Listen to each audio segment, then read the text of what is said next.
Remember how you got introduced to right angles? Here's the unit circle with right triangles created by a vector that moves around the circle 30 degrees at a time.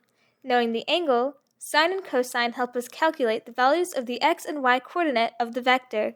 But sine and cosine can do so much more. Sine and cosine contain frequency and are the building blocks for things like musical notes. Let's measure the frequency of the vector spinning around the unit circle with the blue button below. Just hit the blue button below this video labeled Click Me every time the vector passes 0 degrees and stop whenever you want.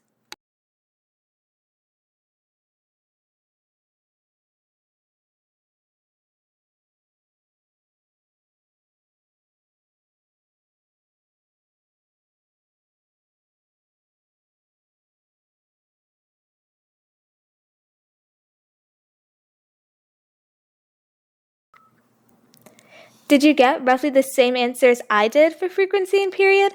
It's hard to measure it exactly, but you can get pretty close. Replay this portion of the video as needed to measure to your satisfaction. Let's go a little further. The red and blue sine and cosine bars on the unit circle can be replotted out on a graph of sine or cosine as a function of angle.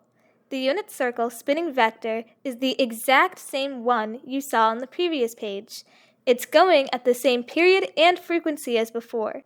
Now we see how the sine and cosine curves get created. Let's take the same unit circle spinning vector and measure the time at which we hit each phase. Hit the blue Click Me button below this video every time the vector is at 0 degrees. Look at the time into period box and compare to the red highlighted third column of the chart. See? They match. Your web browser calculates time, and it's roughly what we calculated it should be in the chart for each angle. There's a linear relationship between angle and time. Every 9.45 seconds, it repeats and goes back to 0. You can repeat this portion of the video as you like. Let's look again at the chart we generated earlier for phase as a function of time. Remember, the values in this chart only works for this particular GIF running at this particular repetition rate. The numbers will change if we run the GIF faster or slower, since the period and frequency will change. With our equation for phase as a function of time, we'll redraw the x-axis we were looking at before with time instead of phase. This simple change will help us visualize changes in frequency and make the plot more informative. This is the same GIF at the same frequencies we have used throughout this presentation.